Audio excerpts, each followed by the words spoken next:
Well, that was the Honorable Minister for Communication, Esla Owusu, after she briefed the press regarding government's rollout of the 5G network. But our colleague Samuel is currently on ground.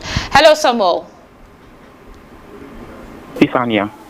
Yes. Samuel, what more can you share with us regarding the minister's briefing? All right, so the Minister for Communications, Esla Owusu, just in a short while ago finished briefing the press and among other things on government rollout of the 5G network, and she mentioned that this was a deliberate attempt by the government to ensure that they digitalize the country and achieve full digitalization, 100% digitalization of Ghana's economy. And the 5G network, as she eulogized the benefit that this project or this network is going to bring onto the Ghanaian economy. She mentioned that they are expecting to see a jump of the 4G network because NGIC, which is the company that is holding this, who's picking up this contract and ensuring that they build the infrastructure for the 5G network, would also provide 4G network as well. And they are expecting that in the next 3 years, they would be able to increase coverage or penetration of 4G network in Ghana, which she said it currently stands around 15% to 80% in the next 3 years. Among other things, the 5G network is expected to erode all the other telcos. So the company is a neutral company that has been established in conjunction with the telcos, including Telecel, Airtel, Tigo, MTN, and all other communication networks.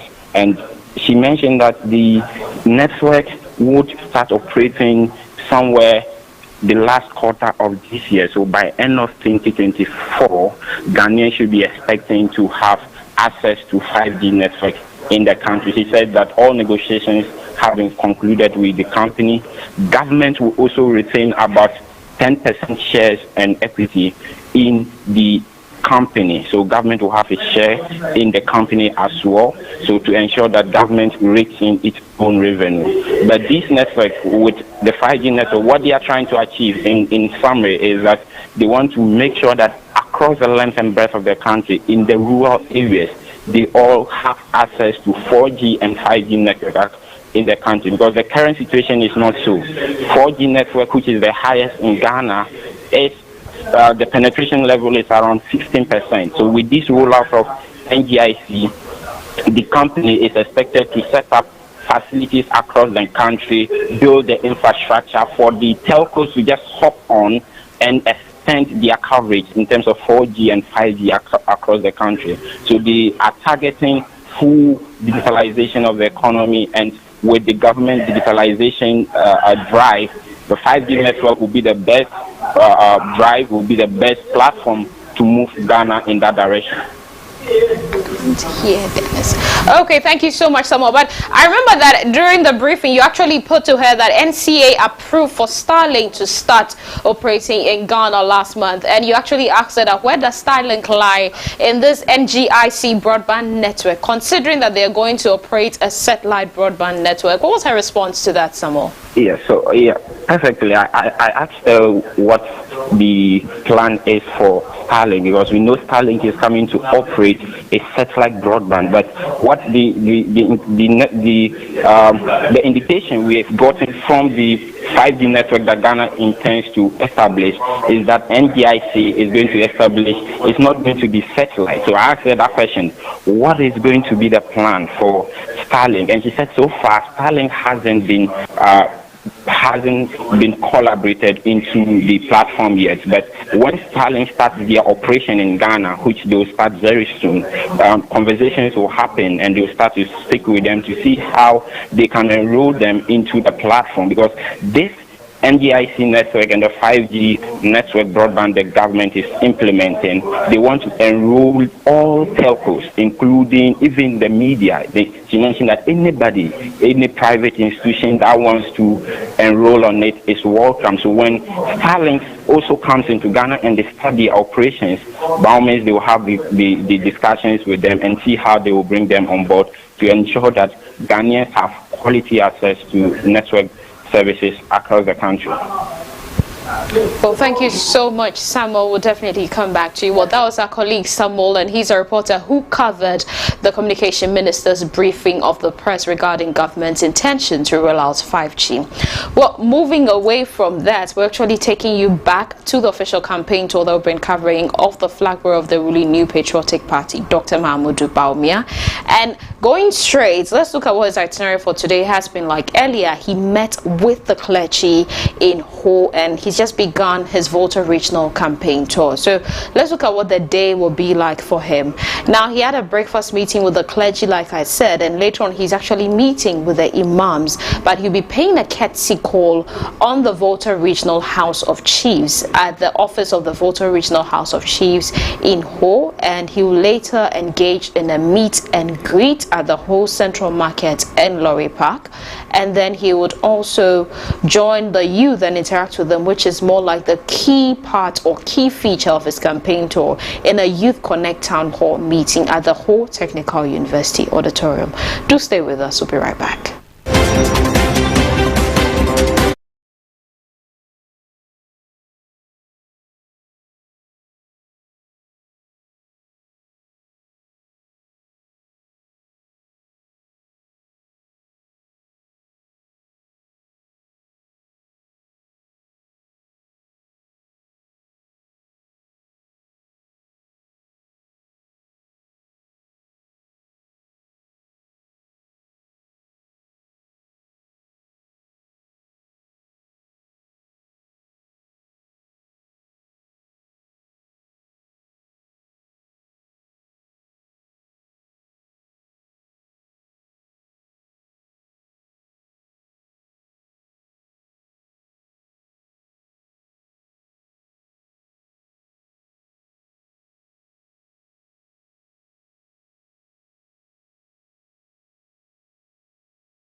Starting off with the campaign trail from the eastern corridors of the country to the western north, the northern and savannah belts, down to the national capital, Accra. The campaign team are currently in the Volta region with his door-to-door bold solutions for the future campaign tour. Now, Dr. Mahamudu Bawumia just concluded his engagement with the religious leaders in Ho. And let's take a quick look at some of the key messages that he shared with them whilst he was speaking and addressing the clergy today. Some of the key messages he looked at were digitalization, where he actually made mention about the fact that digitalization is what has actually, he's integrated digitalization into our identification system here in the country, which is a key thing because that's what we're looking at, the Ghana card as well. He also mentioned the digital address system, which has aided for easy navigation. Now, he also spoke about mobile money interoperability and saying that Ghana is the first country in Africa to achieve this. Now, he also mentioned the elimination of ghost workers due to the Ghana card. I mean, 44,000 from the National Service Scheme and then 29,000 from SNIT. He also mentioned that there are 6 drone centers in the country, and actually there was one in Afajato South in the Volta region. He also spoke about digitalizing the pharmaceutical system in the country, and he also mentioned the mechanization of agriculture. Now, those are some of the key things he looked at. We know that the Volta region, which is the strong suit of the opposition NDC, actually has in recent times been discontent with the Akufo-Addo-led administration over what they say is the government's failure to resettle the flood victims of the Akosombo Dam spillage. But the Vice President's vision to run an inclusive governance has taken his vision to the Volta region. Now we've been joined by the campaign manager of the Dr. Bawumia campaign team, Honorable Frederick Opari Ansah. Good afternoon, sir. You're welcome to ABC News Ghana. Okay, well, we'll resolve the technical issues and be back shortly. But let's take a look at a recap of his campaign tour in the northern region. All right, sure. He's on.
Well, like I mentioned, we've been joined by the campaign manager of the Dr. Bawumia campaign team, Honorable Frederick Opari Ansah. Good afternoon, sir, and welcome to ABC News Ghana. Good afternoon. What would you say is the main objective of your visit to the Volta region beyond the reiteration of the flag bearer's vision? Well, thank you very much. Let me say a good afternoon to your esteemed listeners. And just to make the point that we set off on this particular tour to touch base, as we call it, with the entire nation. And that is why we are spending roughly on the average about a day in every region to touch base with the key stakeholders, being the owners of the land, the chiefs, the clergy who hold as a trust for the faith that we believe in, and also the youth who, as we know, in the majority in this country.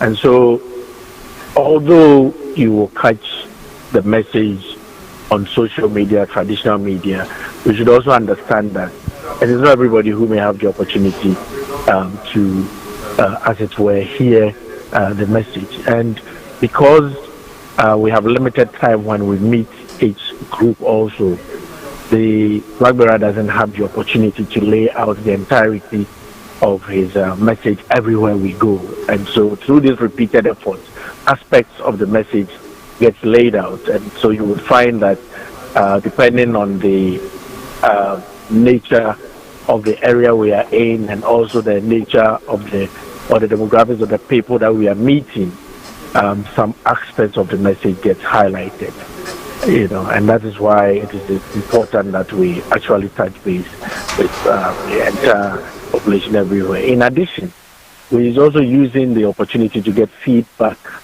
on what he is doing, and also to pick up issues that or maybe peculiar to a particular region. The issues that will be of interest to the people of Eastern region may be different from what's of interest to the people in Savannah, and maybe different from what the people in the Volta region care about. And so this affords him the opportunity to get a true picture that reflects the entire nation's concerns as it were. And that is why we are making sure we are touching base with every region. Well, are you actually deterred in any way extending your vision to the stronghold of your main opponents, the NDC? Not at all. Christ did not come for the righteous. Christ came so that he could save the perishing. So Dr. Bawumia's tour is not geared at meeting NPP people. We are trying to preach to the non-converted.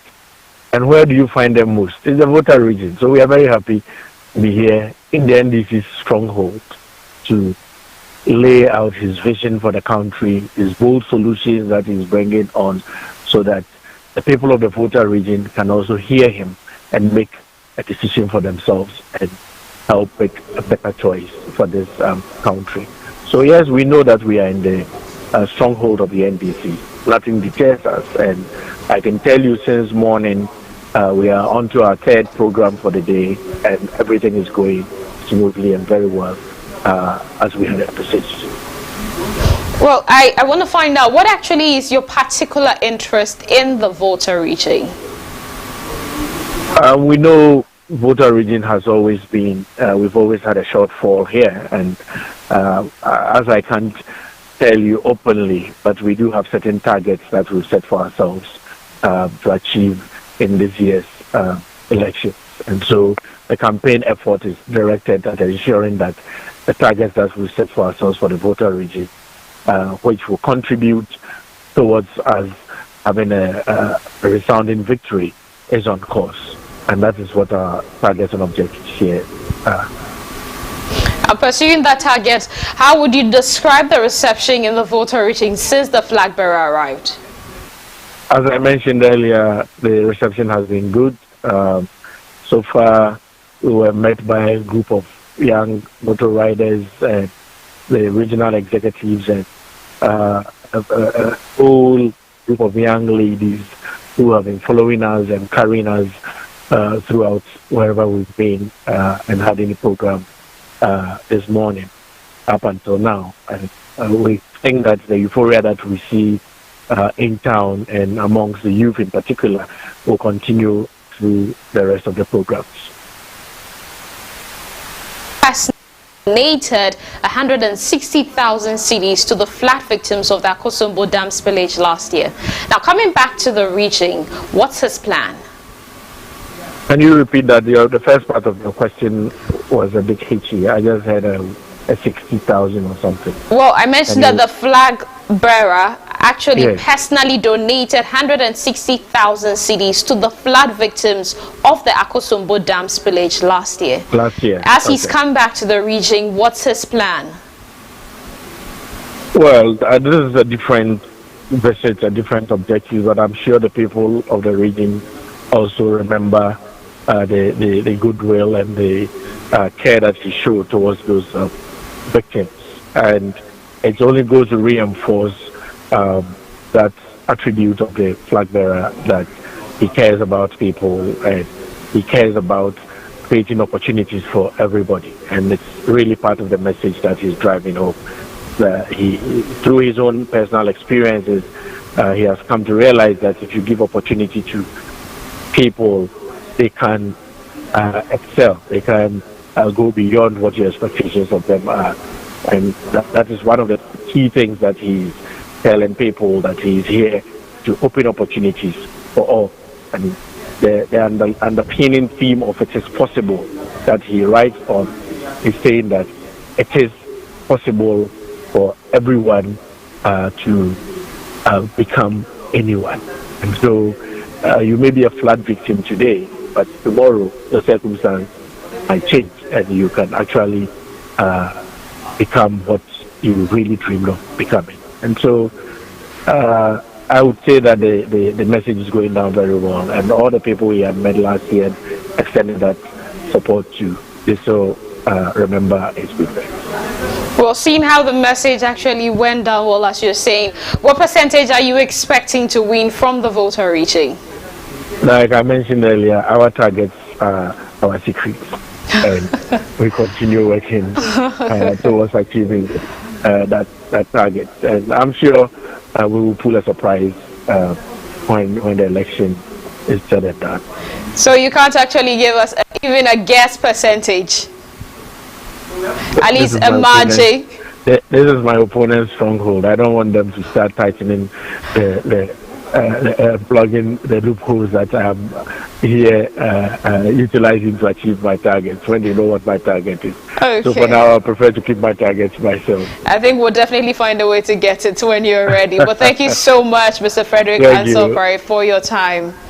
Well, that was the campaign manager of the Dr. Bawumia campaign team, and Mr. Honorable Frederick Opare Ansah. Well, the Vice President yesterday, as part of his regional campaign tour, met with the leadership of the labor unions in Accra. That was on Wednesday, May 9th, 2024. The presidential candidates for the NPP, Dr. Mahamudu Bawumia, announced, among other things, his ultimate goal of adopting a new way of stabilizing the local currency. Now, Dr. Bawumia revealed that backing the cedi with more gold from the National Reserve could potentially shore up the strength of the cedi to competing with other trading currencies. Have a listen.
The bank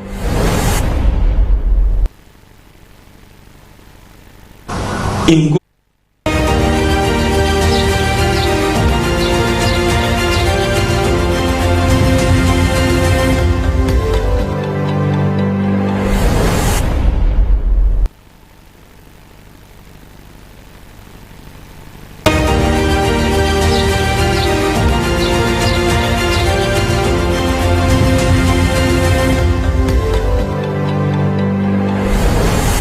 you can get this, and it's there. It's being mined every year, taken out. India, so I want to ask, essentially, I made mention of this on February 7th, that ultimately my goal is that we are going to back our currency with gold. That is, there is going to be a new law. There is going to be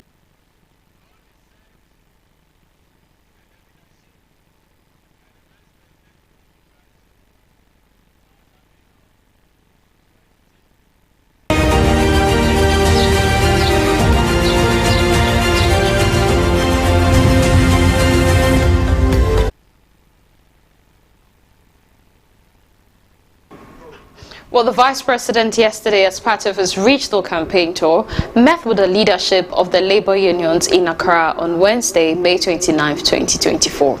Now, the presidential candidates for the New Patriotic Party, Dr. Mahamudu Bawumia, announced, among other things, his ultimate goal of adopting a new way of stabilizing the local currency. Dr. Bawumia revealed that backing the cedi with more gold from the National Reserve could potentially shore up the strength of the cedi to competing with other trading currencies. Let's have a listen. There is going to be a new law that will require that all responsibly mined gold has to be sold to the Bank of Ghana. All responsibly mined gold. And we are talking about in the small-scale sector about 50 tons of gold. 50 tons. 1/3 of the gold production in Ghana is just the small-scale sector, right? Now, if all of this is sold to the Bank of Ghana, that is generating $3 billion a year in gold. How much did we have to go and borrow from the IMF? $3 billion over 3 years. But we can get $3 billion a year in gold from the small-scale mining sector alone. Alone. That changes our balance of payments completely. Completely. This is every year you can get this. And it's there. It is being mined every year, taken out to India, to Dubai, and other places.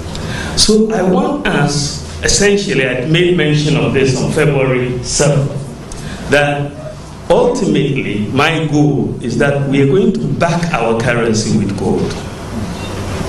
That is where I want us to go. Increasingly back our currency with gold, because it is very easy for us to do so if you keep having the gold reserves, and that will keep a lot of stability in the exchange market. Because right now we don't have an anchor to hold the currency, but if we back it with gold, it will be very stable, because its value ultimately will be reflected by the value of gold, which is very stable. And so this is a major change that I want us to bring in, to look at the management of our natural resources and look at how we can accumulate gold to back our currency and increase our reserves. And once we are accumulating gold to the level of $3 billion equivalent every year, you can just imagine what will happen in 10 years for this country. Then it just changes completely. Completely. So you are accumulating this gold and you are backing your currency with it. And that makes it a completely new natural resource management regime.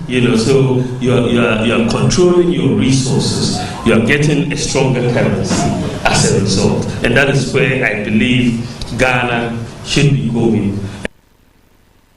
There is going to be a new law that will require that all responsibly mined gold has to be sold to the Bank of Ghana. All responsibly mined gold. And we are talking about, in the small scale sector, about 50 tons of gold. 50 tons. 1/3. You're watching ABC News Ghana. Well, as you currently can see on the screen, the flag bearer of the New Patriotic Party has just arrived at the office of the Volta Regional House of Chiefs. Here he's actually greeting the chiefs, and very soon he'll be actually addressing them. He's here to share with them his vision and his plan should he be elected as president come December 7th. So you can see that he's busy greeting the people. But earlier, what you listened to was, the submissions he made as he was addressing some of the various labor unions yesterday here in Accra. He touched on some key pointers. He was actually talking about a flat rate for import duty to ensure that, some of the discrepancies in the import duty or the port sector could actually come down, because it's become a breeding haven for corruption. And because people can't really tell how much they're paying for probably a 40-footer or a 30-footer or 20-footer container when they actually import it, it makes it difficult. So he actually wants to bring about a flat rate so that if it's a 20-footer, this is how much you pay when you get to the port. If it's a 40-footer, this is how much you pay when you actually get to the port, because it's a bit difficult when you actually, lay order for 20-footer container. It comes and you don't know, there's quite an upsurge and you don't know how much exactly you're paying. And taking into consideration the discrepancies involved, it actually makes it difficult, because you come and then you have to pay quite a huge amount of money. So for him, this was something that was very key, and he linked this directly to how smuggling has actually shot up when it comes to the Lome port, because people cannot actually pay.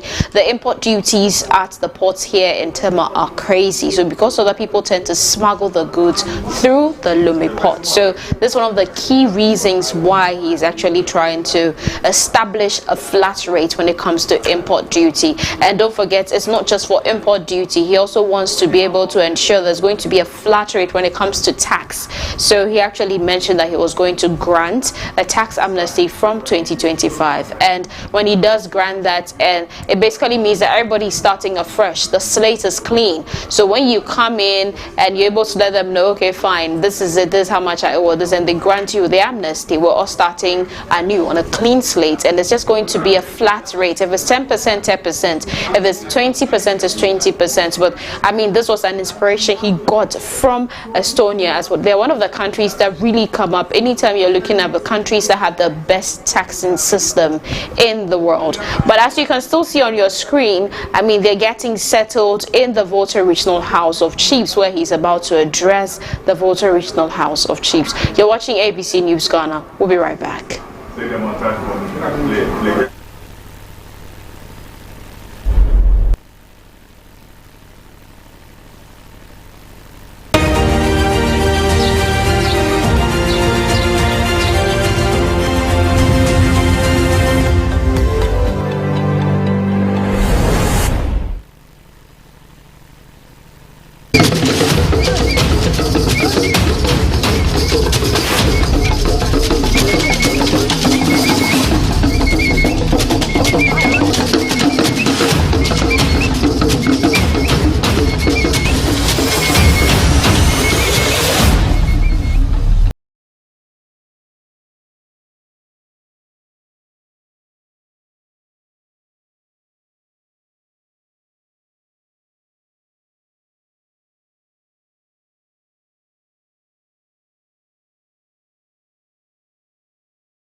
we should harness it and generate the electricity.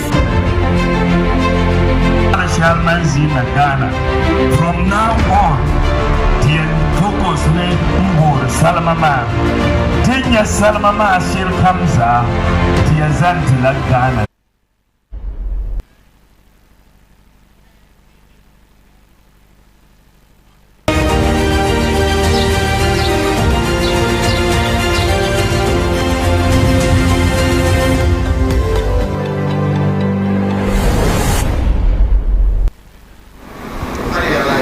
You're still watching ABC News Ghana, and don't forget we're bringing you a comprehensive coverage of the official campaign tour of the flag bearer of the ruling New Patriotic Party.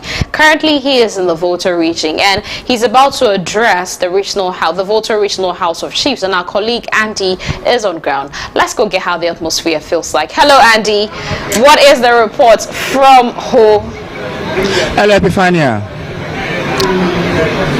Yeah, so we are currently at Volta Region Hall, and we are currently here at the Volta Region House of Chiefs, where the Vice President and the flag bearer of the New Patriotic Party has just arrived to meet the chiefs, to deliberate on matters and all that. And the atmosphere here, I must say, is welcoming. The chiefs are seated, and as the Vice President arrived with his people, he's seated to be able to start the meeting. So that's what is currently going on here at the Volta Regional House of Chiefs. Thank you, Andy. Have you been able to speak to anybody? What are the expectations? What are they looking forward to as the flag bearer of the New Patriotic Party is in the region? What do they want to hear? Yeah, sure. So the few that we're able to speak to are looking forward with the Vice President and then the flag bearer of the New Patriotic Party meeting the House of Chiefs for better improvement for the party here in the region. From them, it says that from the previous years or the previous elections that we have had, the NPP or the New Patriotic Party having been doing well so far.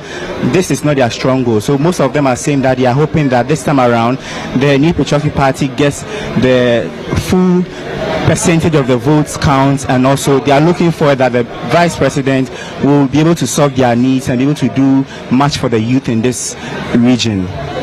Thank you so much, Andy. Definitely will come to you, and we're bringing you coverage when the Vice President begins addressing the Volta Regional House of Chiefs. Still on his tour, as much as he's in the Volta, I want us to take a look at the performance of the New Patriotic Party in the last elections between 2016 and 2020. Let's take a look at their performance in both the presidential and the parliamentary elections, both the Volta and Oti regions. Now, for the presidential, as you can see on your screens, as you can see on your screens, we're looking at Volta Region first, and in the 2016 elections, you realize that NPP had 60,802 votes, but fast forward to 2020, they quickly went ahead to 101,084 votes. Now, it shot up from 10.8% to 14.1%, and that gave them a 3.3% gain between 2016 and 2020. Now, come December 7th, we're yet to know whether this percentage is going to shoot up or is going to go down. But how much impact is the current campaign going to have on the results and the turnout, and determine whether NPP is going to gain more or lose what they currently have? For the NDC in the 2016, they actually had 493,141 votes, and fast forward to 2020, they actually had 606,424 votes. That put them at 84.8%. But let's go straight to Ho, where our colleague Andy has some few people to talk to.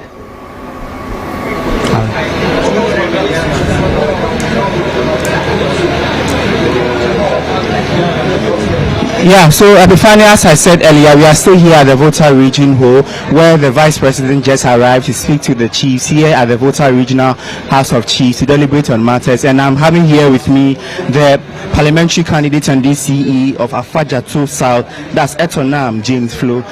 Hello, sir. You're welcome to ABC News. Thank you. How are you doing, sir? I'm good. What about you? Thank God. Okay. Could you tell us that we are experiencing the atmosphere so far? What is your expectation as the Vice President and the Patriotic Party, the flag bearer, I must say, of the New Patriotic Party is here to meet the chiefs?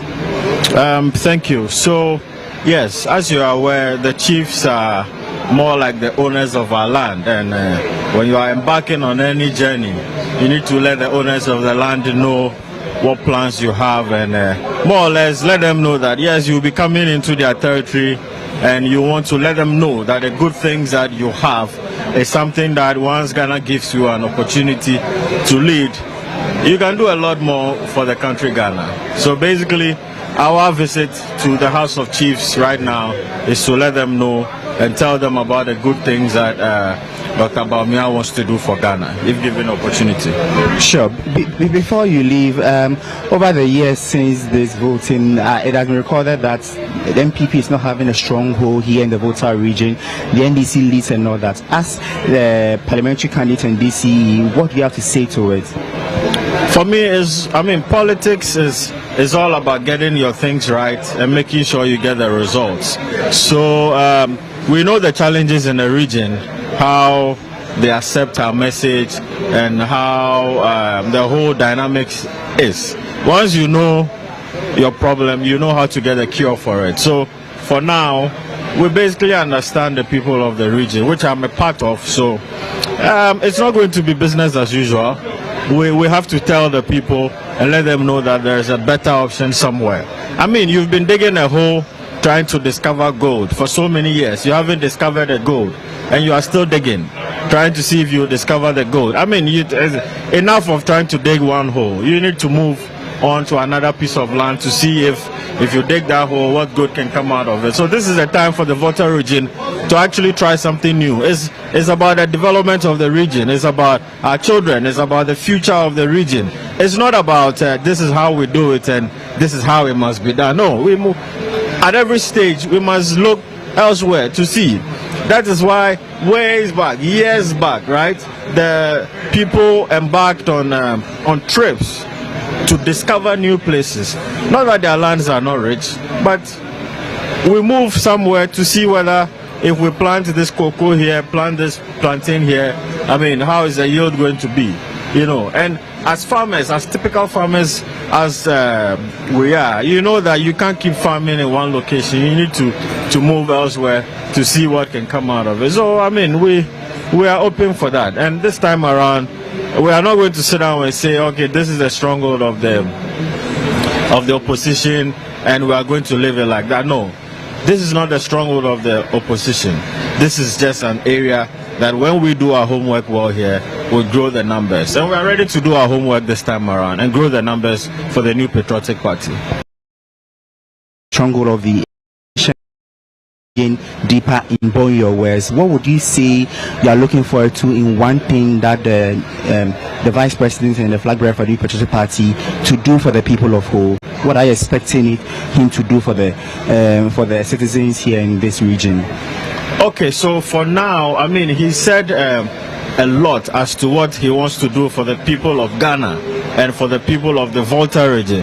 For us, we are more interested in making sure that we are also in line with the developmental goals of the country and making sure that we get our fair share of the national cake. So I'll leave all that aspect of the conversation and the promise to the people of the Volta region to him when he gets the opportunity, which I'm sure you've listened to him on so many occasions. Let me not take the wind out of his sail.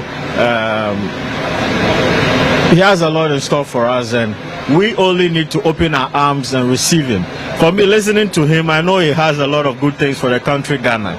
And leaders like that are people who actually turn situations around. So anytime I see him, I see the future of Ghana in his hands. And I think that once given opportunity, we'll see a new Ghana that we'll all be happy about. Sure. Thank you very much, sir. So you're welcome. We just spoke to the parliamentary candidate and then the district chief executive of Afajato South here in Volta region, where he tells us that as coming to Volta Region, the vice president and then the flag bearer of the New Patriotic Party need to meet with the chiefs, which he is doing, to be able to make sure that they seek permission in the way of coming to their lands and to be able to talk to the people of Volta Region for them to vote for them. And then he also made mention of that over the years as the opposition party that the NDC has taken over the lands of Volta Region, it is not accepted that they have taken strongholds here, but they do everything possible to be able to also take their mark here in the Volta Region, which is why the vice president and the flag bearer of the New Patriotic Party is here with us. And we also have here with us the secretary of Central Tongo constituency, Dr. Faith Salasi Donyo. Hello, sir. You're welcome to ABC News. Thank you so much. Yeah. So. We are seeing and feeling the atmosphere and all that. As the vice president has arrived, what one thing are you looking forward to hear basically in doing for the people of Volta Region with respect to this meeting that we are having with the House of Chiefs? Okay, thank you very much. I can say I personally am very much happy for the coming of the vice president in the constituency. The people of Volta Region should relax. We want Ghana should go to the next chapter. And looking at the agendas of our vice president, he is the best candidate that can push Ghana forward. Everybody wants to travel abroad, but we can make our own country abroad. And this is a man with all the equipment, with all the visions, all the sense to do that for us. So I think coming to Volta Region today is a plus. And Volta Region is emerging. If you see our previous result, you can see that NPP now is dominating in Volta Region. We are growing, and surely to break the record. Sure. Riding on your submission, you did mention that a lot of people are traveling abroad and we can make here or this country abroad, which I have no qualms about. What do you say to this, the vice president and then flag bearer of the New Patriotic Party coming to power? How possible do you think we'll be able to clear this menace of young people who are the forefront of the economy to work in this country that are running out of the country? What do you say to it? And how effective do you think the vice president and the flag bearer of the New Patriotic Party can clear and stop this menace? All right. If you see the range of people traveling abroad to get some end meat, they are all about the youth. And our vice president vision is all about the youth. That is why he's moving every youth in every constituency. And all his campaign is based on the youth.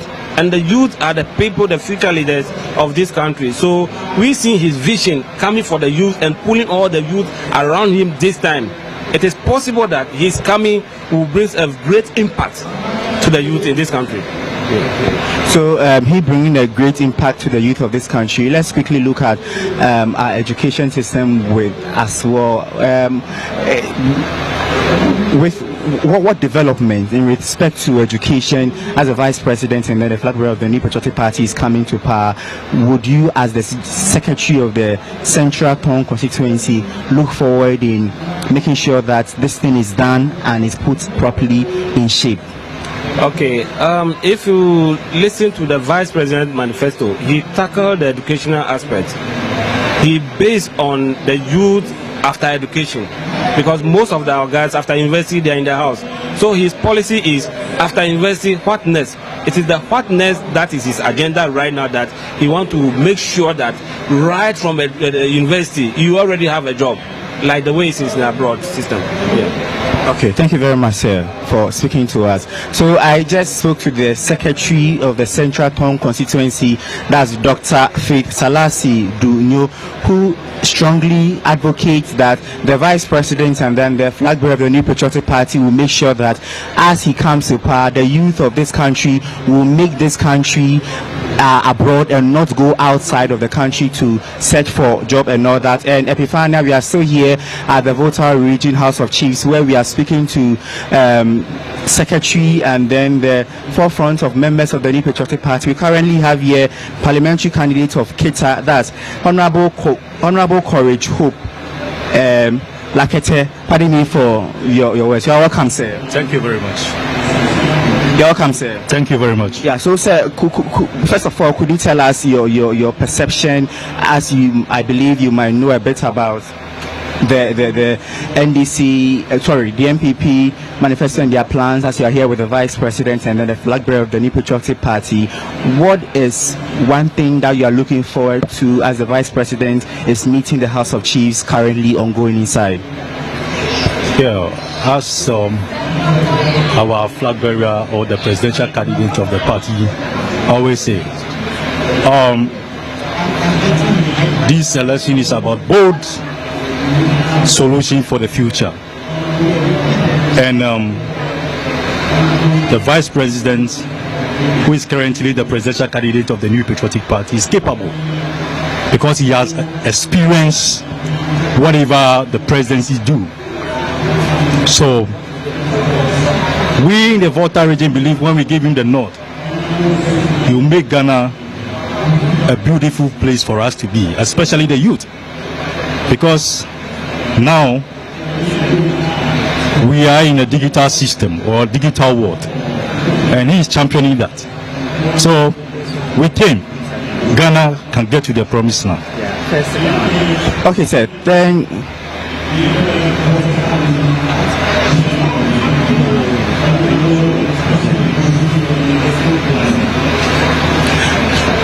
okay, thank you, sir. Could you tell us the progress of the Keta Sea defense going